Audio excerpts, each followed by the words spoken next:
അഹ്ലുസുന്നത്ത് വൽ ജമാഅത്തിന്റെ ഏതെങ്കിലും ഒരു സംഘടനയിൽ നമ്മുടെ മക്കളെയൊക്കെ നമ്മൾ അഹ്ലുകാരാക്കുക. SSF വളരെ വിശുദ്ധമായൊരു സംഘടന. മുജാഹിദ് പറ്റൂല, ജമാഅത്ത് ഇസ്ലാമി പറ്റൂല, തബ്ലീഗ് പറ്റൂല, അതുറപ്പ്. അഹ്ലുസുന്നത്ത് വൽ ജമാഅത്തിൻ്റെതായിട്ട് പ്രവർത്തിക്കുന്ന 3 സംഘടനകളാണ് ഇപ്പോൾ കേരളത്തിലുള്ളത്.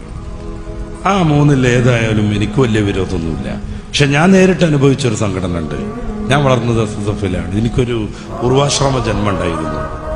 SSLC ഒക്കെ പഠിക്കുന്ന കാലത്ത് നമ്മുടെയൊക്കെ നാട്ടിലുള്ള ഏതൊരു കുട്ടിയെയും പോലെ ഒരു പന്തളി ഭ്രാന്തനായി നടന്നിരുന്ന, ഉമ്മ പറയണത് ഉപ്പ പറയണത് കേൾക്കാത്തൊരു കാലം. പക്ഷേ ഈ സംഘടനയിലെത്തിയിട്ടാണ് ഞാനൊരു മനുഷ്യനായത്. അതെനിക്ക് പറയാൻ പറ്റും. അതെന്റെ അനുഭവമാണ്, എനിക്ക് നിഷേധിക്കാൻ പറ്റൂല.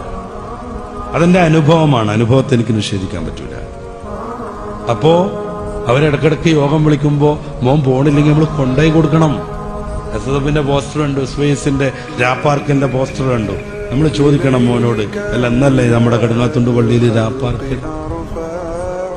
എന്ന് പറഞ്ഞ എന്താ, സിനിമ കാണലാണോ അല്ലെങ്കിൽ അള്ളല്ല എന്ന് പറയുന്ന വയലേക്കലാണോ? അല്ല, ആത്മീയമായ ക്ലാസ്, ദിക്ർ, സലാത്ത്, തഹജ്ജുദ്, അങ്ങനെ ഒരു ദിവസം നമ്മൾ ദീനിയായ പരിശീലനം നടത്തുകയാണ്.